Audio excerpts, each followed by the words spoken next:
It's Charles Barkley with Wayfair. It's outdoor season, and my patio setup better be ready to play. That's where Wayfair wins. Patio seating, umbrellas, and grills, all delivered fast and easy. Shop wayfair.ca now. Wayfair, every style, every home. We've been talking for the past couple of days about this thing going on. This is happening in the U.S. I'm not sure that there have been confirmed cases in Canada or not. You may have seen this about lettuce and salad greens, produce, that has caused people to get sick. And they keep describing, of course, what can happen to you. I just, you don't like talking about this kind of stuff, but you eat this stuff, you could end up with what they are terming explosive diarrhea. Yep. So, and of course, particularly interesting when you talk about, produce, salad greens, whatever. For those of us who eat bagged salad on a regular basis, I would have thought, well, no, they wash this stuff pretty well. It can't be an issue, but apparently it may be. Dr. Chris Labos, cardiologist with a degree in epidemiology and a regular contributor here on CJAD, of course, joins us this afternoon. Chris, thanks for coming on. So, look, I just saw an update actually maybe 20 minutes ago. There are now more than 10,000 cases of this in the U.S. So can you just detail what's going on here for us? Well, basically what we're dealing with is a parasite called Cyclospora, and it's not a new parasite. There have always been cases. It tends to have a seasonal pattern to it. You tend to see more cases in the summer months because it likes the warmer weather. It's not a parasite that typically lives in North America. Most of the cases that we've seen in the past have been travel-related, so people travel to Mexico, other parts of Central America, some parts of Southeast Asia, some parts of Northern Africa, and they eat contaminated food because the parasite exists in the soil, in the groundwater there. People use the water for agriculture. It's sprayed on the plants. They eat contaminated food. They get sick. They come back to Canada or to the U.S. And so most of the cases that we see here are due to international travel.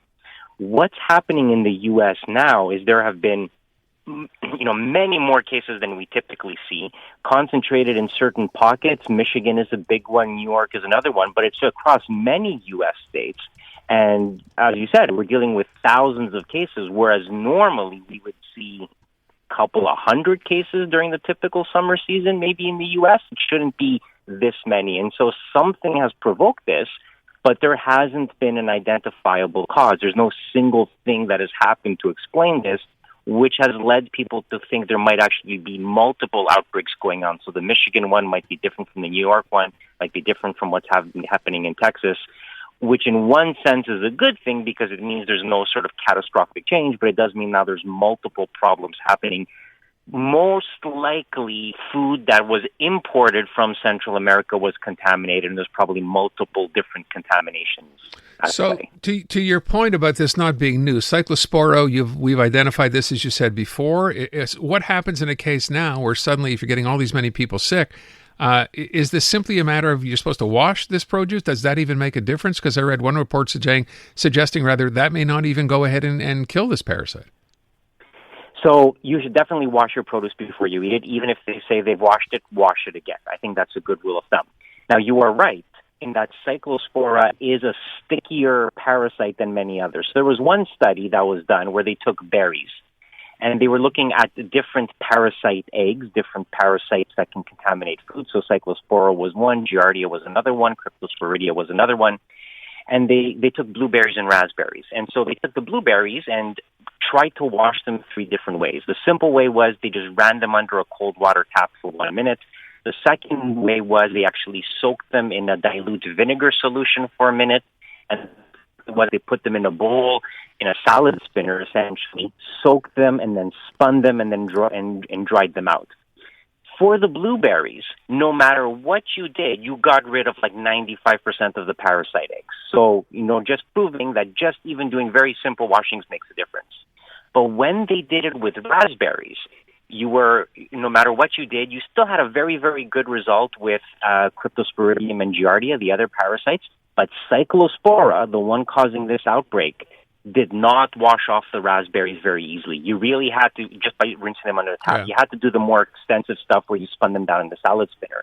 And that's because Cyclospora is stickier than the other parasites, but also the surface of the produce. So something like a blueberry, which has a round, flat surface, is probably easy to clean off. But something like a raspberry that has ridges, or lettuce, which is a very rough, uneven surface, that's going to be a much harder thing to clean, which means you need to be a little bit more aggressive about the cleaning with stuff like that, which is why stuff like lettuce and raspberries tend to be the source of food outbreaks that have happened in the past.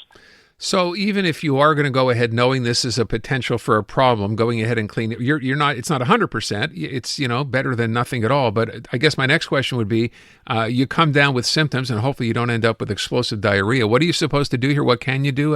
Can you treat this?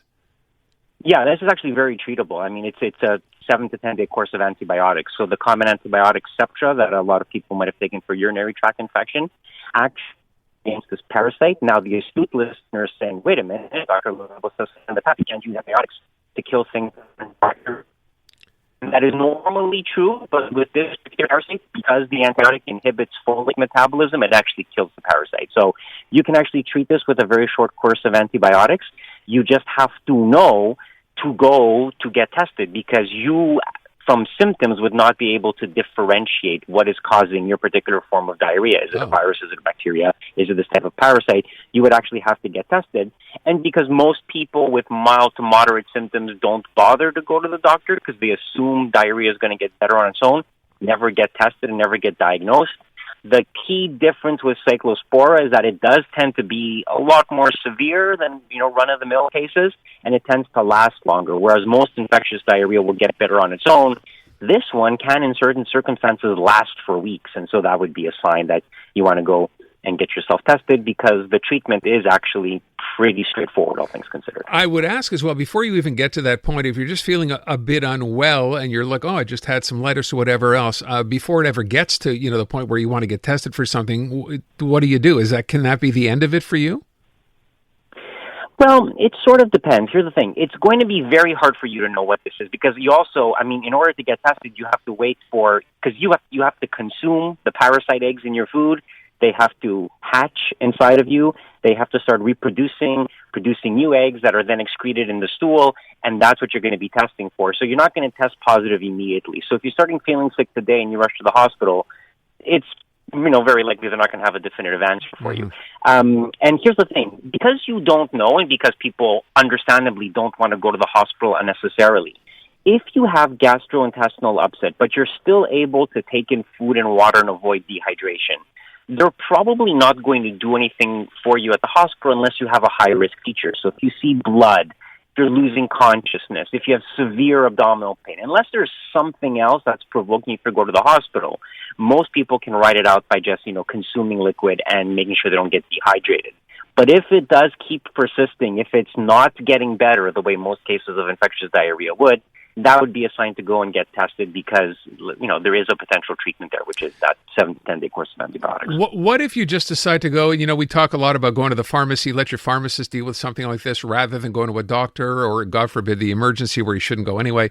Can you just describe your symptoms to a pharmacist and that person will recognize that you're dealing with this and be able to prescribe that antibiotic or not?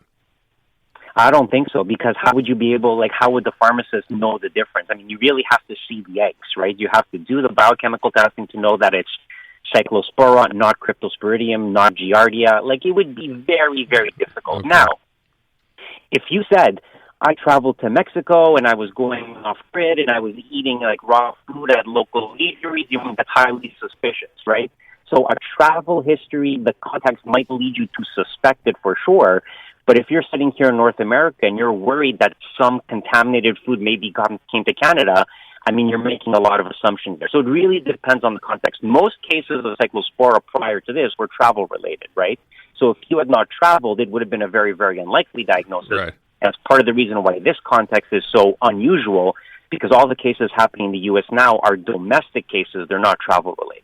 Have you heard, we mentioned the U.S. states where this has been pretty significant. Michigan, I think one of them, Ohio, another. Have you heard of any cases crossing borders, Ontario, Quebec? Do we have any?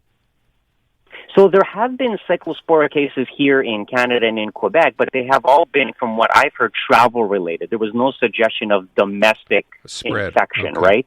And so this is not new. Every year in the summer, there is going to be about 30-some-odd cases in Quebec. I just saw a report saying that that's higher than expected this year, closer to 80, but still all pretty much travel related to Mexico and other places in Central America. suggesting that this might be a bad year for Cyclospora, but there's nothing to suggest that the parasite is now endemic in Canada. Okay. It's all, people eating contaminated food overseas, and in the U.S., because of the globalization of the food supply, that food that was grown has come to the U.S. and now making people sick in the U.S. So you're likely, if you're here in Quebec or even worried about that, the food you're buying at your local market, right, that would be safe. It's not coming from someplace other than it's grown right here, I would think, right? Well, it sort of depends. We do import food all over, right? But you can check. You can see if it says, like, product of Canada, product of Mexico, product of the U.S. That is there. But here's the thing. As a rule, I think you should always wash your produce before you eat, because it's not just about Cyclospora. It's about E. coli. It's about Salmonella. It's about all the things that can potentially cause food poisoning. We're talking about Cyclospora now, but there's a lot of other things that lead to foodborne illness, and proper washing technique does make a difference and does help. Okay. This goes against the discussion we had last week about washing your chicken before you cook it, and the advice was do not wash your chicken, but yes, you should wash your vegetables. Absolutely right, because with chicken, you're just splashing the bacteria everywhere, but with your vegetables, you're actually washing them off the surface of the produce before you cook it. And is it okay with just water? Would you do the water vinegar thing, or is it just okay if you do a good job with water? I think you could just do a good job with water. Just be a little bit more aggressive about it for like the irregular surface left. Like for the lettuce, really take it apart and wash the individual leaves. Don't just sort of like splash it under the faucet for 10 seconds. Give it a good thorough like soak and wash. All right. You've heard the chaos. Now you can see it. Oh my gosh. Watch all your favorite podcasts from start to finish right inside the free iHeartRadio app. Gets the blood going, huh? Catch every laugh and eye roll on shows like the Tom Green Farmcast and Park the Bus. Now with full video. We're building a ramp for Tony Hawk. It's the same hosts and the same chemistry with all the hilarious moments you've been missing right on your screen. Cheers. Open the free iHeartRadio app, search video podcasts, and tap watch.